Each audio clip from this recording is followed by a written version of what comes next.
Uma passagem de Mateus 19, diz aqui Marcos, capítulo 1, versículo 14 a 20.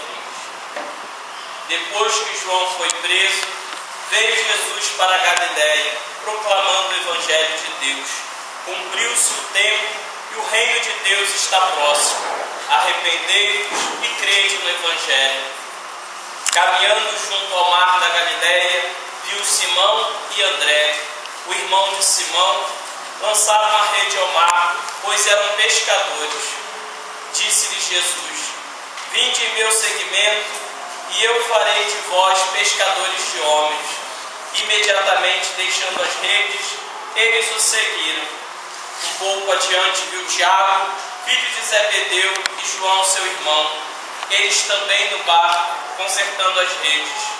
E logo chamou, e eles, deixando pai Zebedeu no barco com os empregados, partiram em seu seguimento.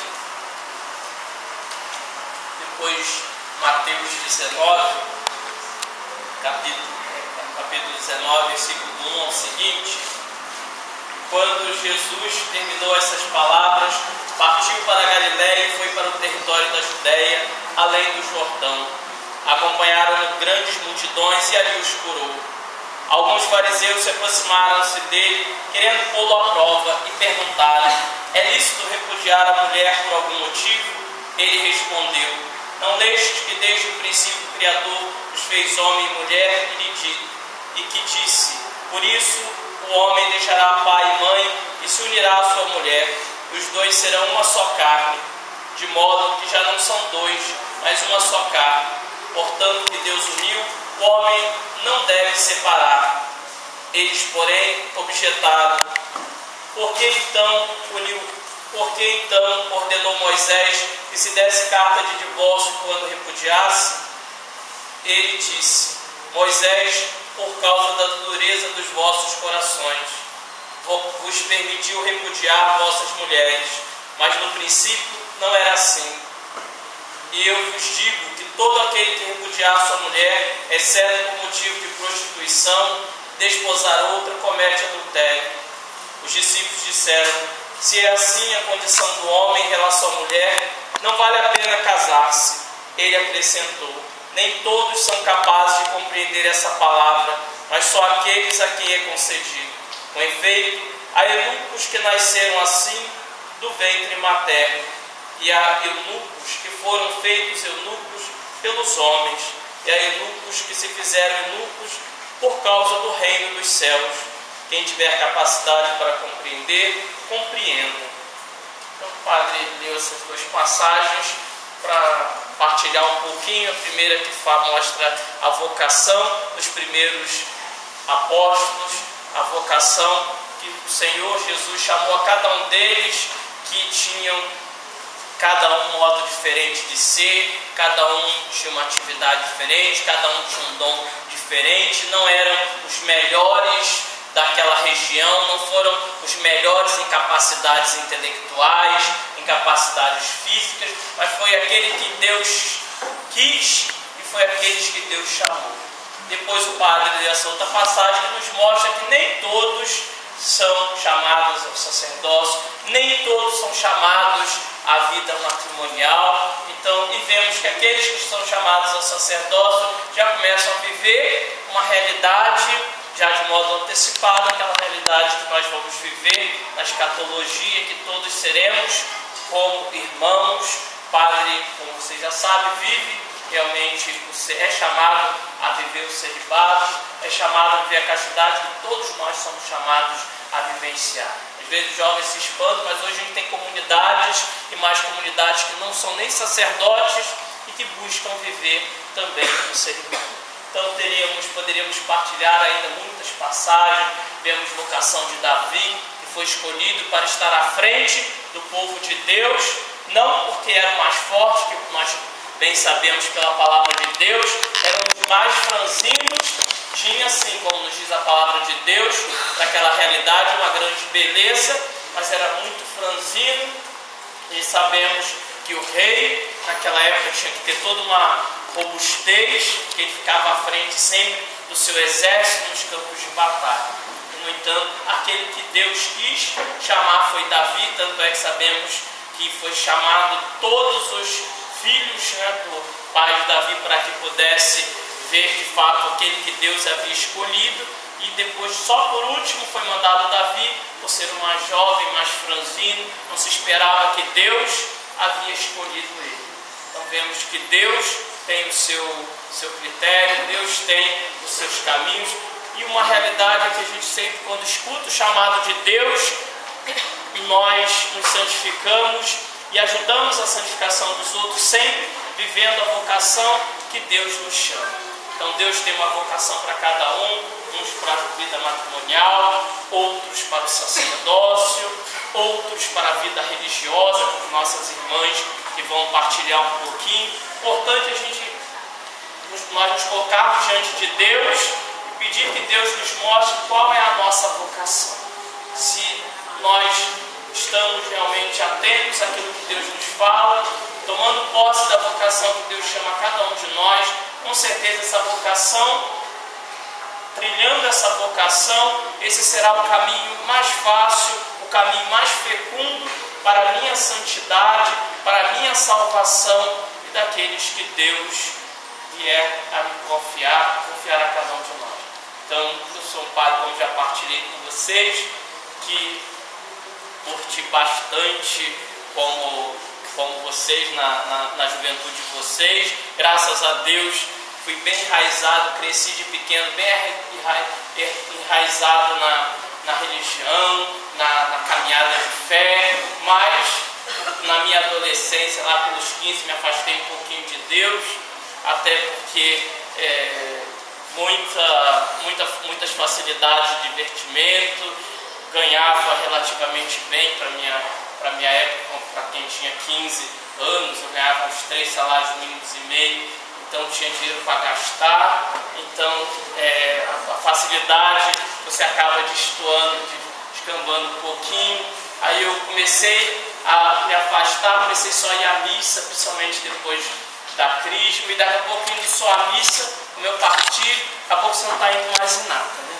Tive os conflitos que alguns às vezes têm, no sentido de conflito com outros que não têm caminhada de fé, aqueles conflitos de que, será que eu estou sendo um bobo fazendo essa caminhada, ou às vezes como um ou outro tem vergonha diante de outros amigos, de colocar, testemunhar que busca viver a castidade, seja no namoro, que busca realmente não sair pegando todas que aparecem na rua aí, dando mole, não é? Então, toda essa dinâmica, principalmente dos homens, sabemos que uma realidade difícil. Qualquer grupinho de homens que tem conversando está sempre falando o quê? Que pega todo mundo, que cada um disputando que é o melhor. O padre pega ônibus de vez em quando, eu vou, uma média de uma vez por semana, eu vou para a cidade e pego o ônibus. Tem vezes que eu não aguento a conversa dos que estão ali perto de mim, né? Entende como é a dinâmica enraizada de modo tão negativo da vivência de ver o outro como objeto, como coisa, essa dinâmica da sociedade, por trás está sempre a questão financeira. O padre partilha muito com alguns, se a sexualidade cada vez vai forçando baixar a sexualidade, daqui a pouco já estão tentando, criança de 7 anos, começar já a namorar para se ganhar mais, né? Porque o padre já partilhou com muitos. Tudo isso leva o quê? A um lucro muito grande, seja da bebida, seja do plano anticoncepcional, seja da pílula, seja da camisinha, seja da revista pornográfica, seja do vídeo pornográfico. Tudo isso é uma fonte de renda. Quanto mais você baixa, hoje eu me escandalizo indo a algumas festinhas e vendo crianças de 9, 10 anos já se agarrando na porta das festinhas. Mas por quê? Quanto mais cedo ele começar isso, mais cedo essas indústrias que o padre acabou de falar vai estar faturando. E às vezes o pai e a mãe acham tão bonitinho, até estimula, olha sua namoradinha, olha seu namoradinho.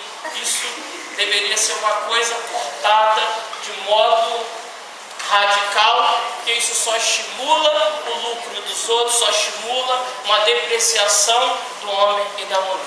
Então, voltando, o padre se afastou um pouco, depois de uma caminhada lá e cá, sempre naquela um pouco angústia que a gente sente quando de fato tem uma experiência de Deus no coração. E eu, lá, quando estava já terminando minha faculdade, eu sou formado em economia, então na época eu passei fui estudar economia na Universidade Federal Rural do Rio de Janeiro, depois também passei para a UERJ, mas o meu sonho era ser economista e dar aula de economia, então eu estudei lá porque lá para mim seria mais interessante fazer e ser um economista, trabalhar no BNDES da vida, no Banco Central. Então a gente tem sempre os nossos sonhos, né? Então, na minha caminhada, depois no finalzinho da universidade, Deus me chamou para ser padre. No início até eu tive um pouco de aceitar por alguns motivos. Primeiro, que eu tinha acabado de perder um tio que era padre, então eu pensei que eu pudesse estar confundindo um pouco as coisas, né? Por isso eu ainda assisti. Deus tinha que me dar algumas provas desse chamado, até porque eu não queria nem, no meu passado de criança, eu não queria nem ser coroinha, porque eu acho que era uma criança muito boba, porque eu perguntava a todos os meus amigos do meu tio que era padre, todos tinham sido coroinha, então eu formulei que coroinha virava padre. Então eu não quis nem ser coroinha, eu era muito chamado para ser coroinha, o fato de ter um tio padre, né? Mas como eu achei que coroinha virava padre, eu queria casar, já sabia até quantos filhos queria ter 3 filhos, 2 meninos e uma menina. Já estava tudo muito bem definido, eu sempre fui muito arrumadinho nas coisas, né? Assim, do pensamento na cabeça. Então, não quis nem ser coroinha, e no entanto, quando estava lá antes disso mesmo, do chamado para ser padre, eu já me emendei, tive o que eu chamo da minha reconversão, né, que é uma vivência autêntica mesmo do cristianismo, a partir de um encontro que eu fui, se chamava Boa Semente, que ensinava a mexer na Bíblia, não tinha nada querigmático. E lá, o que acontece? Que eu me deparei com uma dúzia de jovens que ralavam, trabalhavam pra caramba durante a semana e estavam lá evangelizando para o Senhor. Isso ali me angustiou, porque eu ganhava bem, estava bem empregado, estava terminando a faculdade, estava terminando na época um caminho dos meus cursos, seja de inglês ou outros, e no entanto não estava fazendo nada para Deus. E a partir daí comecei a caminhar bem. Depois, como eu já partilhei, veio a vocação, meu tio veio a falecer, eu fui lá ajudar minha mãe a organizar tudo, que era padre, e senti esse chamado para ser padre. Como eu achei que estava misturando, eu falei, Deus tem que confirmar e confirmar bem isso. E Deus me deu algumas confirmações, quando eu estava partilhando foram 3, né? Pedi para o Senhor que me desse mais de uma confirmação se de fato Ele me queria padre, e por 3 vezes Deus confirmou realmente meu chamado a ser padre, até que eu resolvi. Fui fazer o GVA, fiz 2 anos de GVA, pensei, refleti bem, e no caminhada do GVA foi pior ainda, porque eu fui mudei os 2 empregos e ainda melhorou mais ainda as coisas. Quando eu fiz a caminhada de GVA, eu passei para trainee na Telemar, aí eu passei a ganhar acho que 10 salários na época, acho que dava 10 salários, então dá mais uma dificuldade ainda, porque você aí já pensa, que de fato é para eu ser padre, porque as coisas estão caminhando tão bem, entendeu? Tive que renunciar umas outras 2 propostas para ficar com essa, porque essa que alinhava mais para eu fazer a faculdade, quando eu comecei a fazer filosofia, com 1 ano de antecedência, então eu tive até 2 propostas melhores de salários, mas na época eu tive que abrir mão, porque essa dava certinho. Eu fui trabalhar, eu trabalhava em Botafogo, e a faculdade de filosofia era no Catete, então era pertinho, pegava o metrô, então eu falei, essa que eu... Aí fiquei por lá mesmo e refleti. É que eu vi, não, de fato, fazendo os encontros, fazendo o GVA, Grupo Vocacional Adulto, eu vi que de fato essa era a minha vocação. E tomei posse que a felicidade de cada um de nós consiste de fato em a gente fazer a vontade de Deus em nossas vidas. O melhor caminho de santidade consiste em a gente viver a vocação que Deus nos chama. Aí fui chamado, fui aceito no seminário, fui para o seminário. Logo no primeiro ano do seminário, minha mãe ficou com câncer, quase morreu, um câncer muito violento.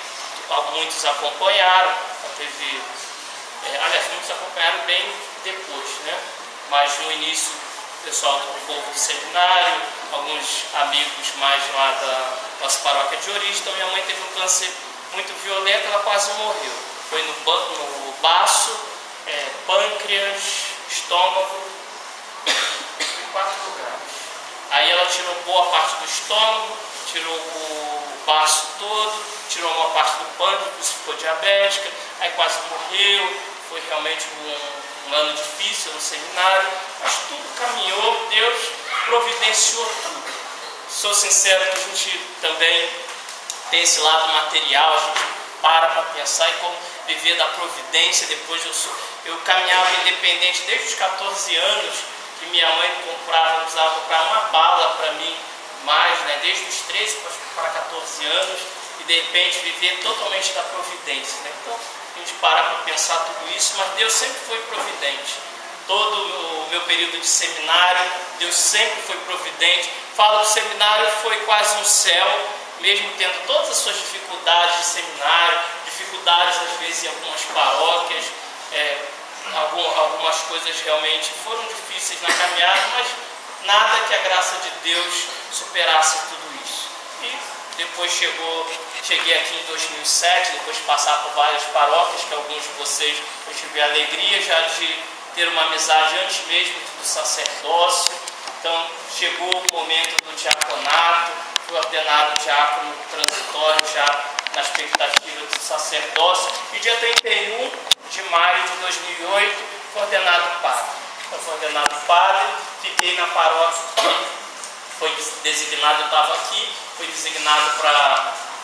Aliás, eu já estava lá, eu tinha sido diácono, eu já fui designado para a paróquia de Santa Cecília em Braz de Pina, e fiquei os primeiros meses de padre lá. Fiquei 8 meses de padre lá, e depois vim para cá como padre. Me realizo cada dia como sacerdote, como padre. É um desafio grande, bastante trabalho. E a gente, como padre, se somos chamados de fato a ser esse sacrifício de um homem, a nos dedicar, nos sacrificar de fato pelos outros. Então eu busco vivenciar isso a cada dia. Gosto muito daquela música que eu partilho com os seminaristas, né? Para onde me mandar eu irei, e graças ao bom Deus até hoje vivo isso, desde a minha caminhada de seminário. Onde Deus me manda, eu estou indo. Hoje sou pároco aqui da paróquia, que nós temos 3 capelas. Hoje eu estou como diretor administrativo e financeiro da Fundação Catedral, que envolve a Rádio Testemunho de Fé, nosso site. Então estou interino como diretor-geral lá. A administração da rádio da fundação está sob meus cuidados, temporariamente como um todo. E também estou procurador lá na Mitra, que cuida um pouco, está ao lado do ecônomo geral da Arquidiocese. Então, de fato, eu voltei também um pouco para essa área de economista, que é uma área que eu gosto muito, né? Eu tenho um pouco de paixão por essa área, embora que a minha paixão hoje é, de fato, o sacerdócio, a minha vocação, é o que está, de fato, na prioridade da minha vida. A economia, claro, vem no segundo plano, eu faço para ajudar a Arquidiocese, trabalho, também sou forâneo aqui da nossa paróquia, ou seja, aquele padre que está um pouco coordenando as paróquias da nossa forania, e sou assessor eclesiástico dos coroinhas do nosso vicariato leopoldino. Então, tudo isso me traz grande felicidade. É bastante trabalho, o atendimento ao povo, as celebrações. Parece que é fácil celebrar, parece que o padre pode celebrar 10 missas no dia de modo tranquilo, mas não. Traz, é um esforço grande, porque celebrar a missa não é chegar lá e sair celebrando, é se preparar mesmo. Mas eu celebro sempre cada missa, como já partilhei aí em algumas celebrações, como se fosse a primeira, a última e a única missa da minha vida. Então eu celebro sempre com essa paixão, peço sempre a Deus, por mais que às vezes eu esteja passando mal, porque às vezes a gente não está passando tão bem, o outro mais próximo consegue ver às vezes quando a gente está com um problema, ou outro, né? Por exemplo, eu não posso pegar muito peso, se eu fico me ataca a minha coluna, eu quase morro, né? Então eu tenho que evitar meia dúzia de cadeira, embora às vezes faça isso, a meia dúzia de cadeira que eu pego me ataca a minha coluna. Mas, então uma vez ou outra a gente realmente está cansado, não está passando bem, mas peço sempre antes de cada Eucaristia, por isso que eu insisto muito, eu peço sempre que eu viva a palavra de Deus, que a palavra de Deus me fale, que eu me envolva realmente, que o Cristo realmente penetre no meu ser em cada Eucaristia. Então, concluindo, eu vivo realmente a alegria de ser padre e viva também a alegria, assuma a vocação de cada um de vocês com intensidade, com alegria, com entusiasmo e acima de tudo na santidade, né? Se a sua vocação é o matrimônio, busque, coloque sempre diante de Deus, peça a Deus que Deus te dê um jovem santo, peça a Deus que Deus te dê uma jovem santa, peça a Deus que você possa viver um namoro santo, uma caminhada santa. Se você de fato se sente chamado a sacerdócio, se deixe realmente, se coloque nas mãos de Deus, com toda certeza você vai ser muito feliz sendo padre, mesmo porque às vezes os jovens têm essa dificuldade, porque eu não vou casar, tanto é que às vezes o padre brinca com esse negócio de, você não quer ser padre porque não quer ficar sem beijar na boca, né? Mas sempre na brincadeira, mas o importante é a gente entender que o mais importante é a gente viver a vocação que Deus chama a cada um de nós. Então, se Deus me chama a ser padre, eu vou ser padre. Se Deus me chama a ser uma irmã, ser uma freira, com certeza o melhor caminho é esse caminho de ir realmente para a vida religiosa. Então é importante a gente reconhecer o chamado de Deus na vida de cada um de nós. E se você de fato tomar posse dessa vocação, desse chamado de Deus, você vai ser uma pessoa extremamente realizada na sua vida. Veja certo, eu sou extremamente realizado na minha vida. Posso dizer com toda clareza no dia de hoje, olhando para trás, que nada me arrependo de toda a minha caminhada até o dia de hoje. Claro, sou padre há pouco tempo, né? Ordenado em 2008, tem pouco tempo de padre, mas já com esse pouco, mesmo com esse pouco tempo de padre, partilho que de fato é maravilhoso ser padre, porque essa é a vocação que Deus me chamou. Não sou padre porque estou ganhando muito bem, porque se eu fosse custar isso financeiramente, o padre ganha um certo, o que a gente chama de uma compra, para ele se manter arrumando mesmo. Ganho menos do que eu ganhava se eu colocar valores de hoje. Isso para dizer para vocês, não que eu ganho pouco, para dizer que isso não é o mais importante, isso não é o que vai nos trazer felicidade. Porque às vezes pai e mãe sonham sempre que seu filho seja médico, né? É médico, engenheiro, a mãe sempre sonha muito alto, a mãe às vezes eu digo que a mãe sonha mais do que o pai, né? O pai é mais assim, a mãe não, a mãe já faz o plano, a criança está ali no berço, a mãe já está definindo que ele vai ser top, né? Algo lá em cima que vai ganhar bastante dinheiro, ficar bem financeiramente, mas isso não é o que vai nos trazer felicidade, isso aqui não vai ser o dinheiro que vai nos trazer realmente a alegria, realmente de estar em Deus, de viver realmente em Deus. Tanto é que se olharmos lá no capítulo 10 de Marcos, a passagem do jovem rico, vamos ver o quê? Que aquele jovem rico fazia tudo, observava todos os mandamentos, mas lhe faltava uma coisa, porque ele era tão rico que o dinheiro era a prioridade na vida dele. O maior tesouro dele não era Deus, e sim o dinheiro. Então, para ver que nosso tesouro, para nos trazer realização e felicidade, tem que ser Deus. A gente tem que olhar, como nos diz o Evangelho de hoje, e professar a nossa fé como os apóstolos, e só Jesus tem palavras de vida eterna. Amém? Amém.